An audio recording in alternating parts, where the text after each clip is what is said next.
अब देखिए ये जो क्वेश्चन है ये 5 मार्क्स वाले क्वेश्चन है, क्वेश्चन नंबर 32 है। तो इनमें देखिए अकाउंट फॉर द फॉलोइंग भी है, 2 क्वेश्चन, 2 कन्वर्शन भी है और 1 डिस्टिंक्शन भी दिया हुआ है। तो एक एक करके हम सॉल्व करते हैं। सबसे पहले account for the following reasoning वाला question, oxidation of aldehyde is easier as compare to ketones. अब देखिए एल्डिहाइड का क्या स्ट्रक्चर है, RCHO। ये जो कार्बोनिल ग्रुप है, CO ग्रुप है, इसमें कार्बन के साथ एक हाइड्रोजन एटम है जो कि इजीली ड्यूरिंग ऑक्सीडेशन क्या में कन्वर्ट हो जाता है, ये CH बॉन्ड ब्रेक हो जाता है, इसका क्लीवेज हो जाता है और COH बॉन्ड बन जाता है। तो ये इजीली जो है COH बॉन्ड बन जाने से एसिड बन जाता है। So that is why aldehydes they can be easily oxidized to carboxylic acids not only by the strong oxidizing agents like nitric acid, potassium permanganate, potassium dichromate, etc. Aldehydes can be oxidized by the weak oxidizing agents also like Tollens reagent, Tollens solution, जो कि बहुत ही week oxidising agents है, उससे भी aldehydes easily oxidise हो जाते हैं और कार्बोक्सिलिक एसिड में कन्वर्ट हो जाता है। लेकिन इन case of ketone why the oxidation is not that easy like the aldehydes? Reason, यहाँ पे कीटोन का जनरल फॉर्मूला देखिए RCOR। यहाँ पे कार्बोनिल ग्रुप में कार्बन के साथ कोई हाइड्रोजन एटम अटैच नहीं है। ये जो 2 R ग्रुप है ये मतलब कार्बन वाला ही ग्रुप तो है। R अगर आपका CH3 है तो CH3CO CH3 ये मानो आपका कीटोन है। तो यहाँ पे कोई कार्बन के साथ कार्बोनिल ग्रुप में हाइड्रोजन अटैच नहीं है, इसीलिए कार्बन कार्बन बॉन्ड का ही क्लीवेज होना पड़ेगा। जबकि एल्डिहाइड में कार्बन हाइड्रोजन बॉन्ड के अलावा कोई और बॉन्ड का क्लीवेज होना जरूरी नहीं है ऑक्सीडेशन के लिए, लेकिन यहाँ पे कोई ना कोई साइड से कार्बन कार्बन बॉन्ड का ही क्लीवेज होना है। तो ये जो कार्बन कार्बन बॉन्ड का क्लीवेज होना है, इसमें कार्बन कार्बन बॉन्ड और कार्बन हाइड्रोजन बॉन्ड एल्डिहाइड में अगर कंपेयर करोगे तो carbon carbon bond is stronger than carbon hydrogen bond. So यहाँ पे रीजन ये है, does not oxidize easily by the weak oxidizing agent, reason being C bond is stronger and can not be broken easily as compare to CH bond in aldehydes. So this is the reason of the first question. Second question में बोल रहा है the alpha hydrogen atoms of aldehydes are acidic in nature. Alpha hydrogen कौन है? Alpha carbon atom के साथ जो attached होते हैं उन्हीं हाइड्रोजन एटम्स को हम बोलते हैं अल्फा हाइड्रोजन एटम्स। अब अल्फा कार्बन एटम हम किसको बोलेंगे? फंक्शनल ग्रुप के साथ एडजेसेंट जो कार्बन एटम है उसी को कहा जाएगा अल्फा कार्बन एटम। और अल्फा कार्बन एटम के साथ अटैच्ड जो हाइड्रोजन एटम्स है they are the alpha hydrogen atoms. Let's see in case of say acetaldehyde CH3CHO।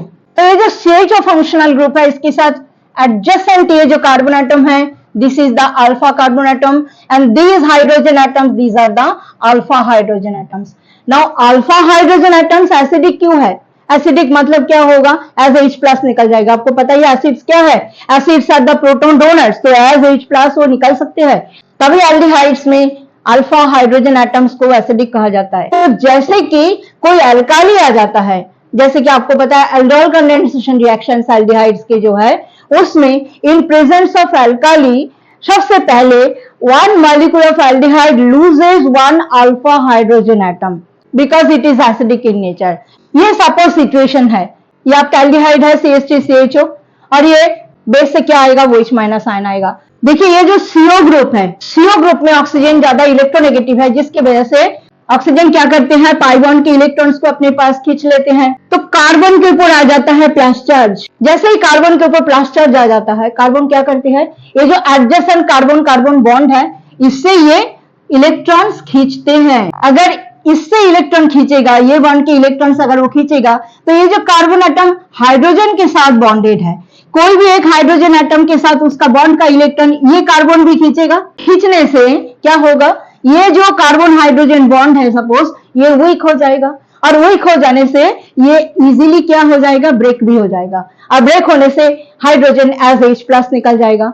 H+ इसीलिए निकल पाते हैं क्योंकि बेस के प्रेजेंस में ये जो CO ग्रुप है जो कि इलेक्ट्रॉन विथड्रॉइंग ग्रुप है जिसकी वजह से कार्बन एटम के ऊपर आ जाता है प्लस चार्ज, ये क्या करता है, एडजेसेंट कार्बन एटम जो कि अल्फा कार्बन एटम है उसके साथ जो बॉन्ड है उसके इलेक्ट्रॉन खींचते हैं। सो अल्फा कार्बन एटम क्या करता है, कोई भी एक हाइड्रोजन एटम जो कि अल्फा हाइड्रोजन एटम है उसके साथ उसका जो बॉन्ड है उसका इलेक्ट्रॉन भी वो खींचने लगते हैं, जिसके कारण ये जो हाइड्रोजन एटम है एज H प्लस निकल सकते हैं। इसीलिए हम कहते हैं कि alpha hydrogen atoms in aldehydes are acidic in nature. So this is the explanation of this question.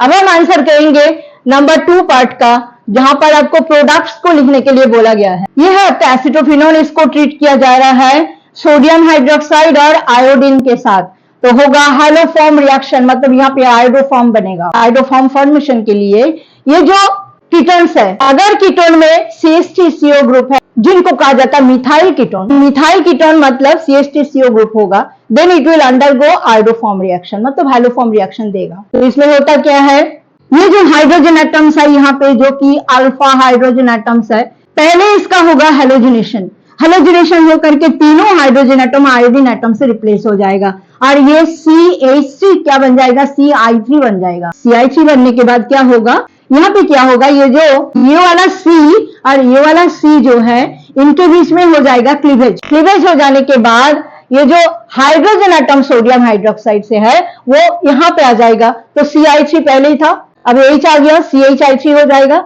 और ये जो पार्ट है CO उसके साथ ये आपका ONA आ जाएगा और ये कंपाउंड आपका क्या क्या बनेगा, ये कंपाउंड आपका बनेगा COONA हो जाएगा, ये साथ में CHI3, ये है आपका आयोडोफॉर्म और ये है सोडियम बेंजोएट। तो ये दो प्रोडक्ट हमें मिलेगा। हम नेक्स्ट करते हैं, यहाँ पे बेंजोइल क्लोराइड है उसको ट्रीट किया जा रहा है डाइमिथाइल कैडमियम के साथ।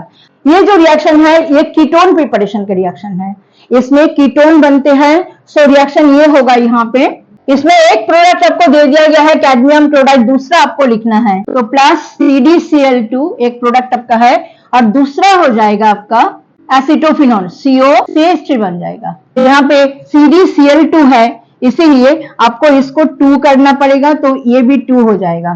तो ये है आपका ये प्रोडक्ट्स। तो लास्ट पार्ट है इस क्वेश्चन का कि डिस्टिंग्विश करो इथेनोइक एसिड और इथेनॉल में। आपको पता है कि इथेनॉल जो है जिसका फॉर्मूला है CH3CH2OH, तो क्या इथेनॉल आयोडोफॉर्म रिएक्शन दे पाएगा? Answer is yes, ethanol will give iodoform reaction, जबकि इथेनोइक एसिड आयोडोफॉर्म रिएक्शन देगा नहीं। तो अल्कोहल के केस में कोई CH3CO ग्रुप यहाँ पे डायरेक्टली नहीं है, तो यहाँ पे आपको ये चीज दिमाग में रखना है कि अल्कोहल के केस में अगर ये CH3CHOH ये जो है ग्रुप, ये अगर अटैच्ड है कोई कार्बन एटम के साथ या तो कोई हाइड्रोजन एटम के साथ, तब वो देगा आयोडोफॉर्म रिएक्शन। तो इस कंपाउंड में देखिए इथेनॉल में CH3CHOH एक हाइड्रोजन एटम के साथ अटैच्ड है, तभी फॉर्मूला क्या है CH3CH2OH।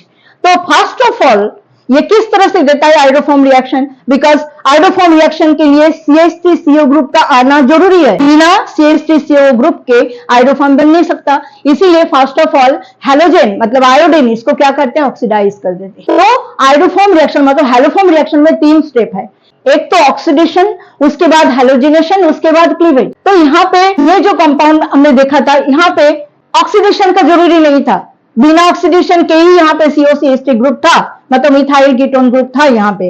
लेकिन यहाँ पे सबसे पहले हैलोजन क्या करेगा, ये जो CH3CHOH है इसको ये कन्वर्ट कर देगा CH3CO में, तो बचा क्या एक हाइड्रोजन, तो क्या बन गया ये CH3CHO बन गया, दैट मींस ये बन गया आपका CH3CHO, मतलब इथेनॉल बन गया। इथेनॉल में क्या है CH3CO ग्रुप है, तो CH3CO ग्रुप है तो ये क्या देगा आयोडोफॉर्म रिएक्शन देगा। तो आयोडोफॉर्म रिएक्शन ये देगा इथेनॉल और इथेनोइक एसिड नहीं देगा।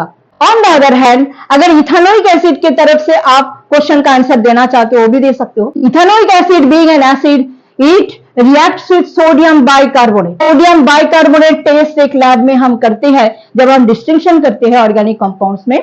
तो सोडियम बाइकार्बोनेट टेस्ट में ये जो इथेनोइक एसिड है ये रेस्पॉन्ड करेगा जबकि इथेनॉल नहीं करेगा। ये किस तरह से रेस्पॉन्ड करेगा ethanoic acid being an acid, ये सोडियम बाइकार्बोनेट को डिकम्पोज करके कार्बन डाइऑक्साइड गैस को प्रोड्यूस करेगा, दैट मींस आप ब्रिस्क इफर्वेसेंस मतलब जो बिल्कुल झाग बनते हुए देखोगे आप। अगर टेस्ट ट्यूब में करते हो तो झाग बनते हुए आप देखोगे। दैट मीन्स ये जो इथेनोइक एसिड है ये सोडियम बाइकार्बोनेट टेस्ट देगा, जबकि इथेनॉल सोडियम बाइकार्बोनेट टेस्ट नहीं देगा। So this is how we can distinguish ethanol and ethanoic acid.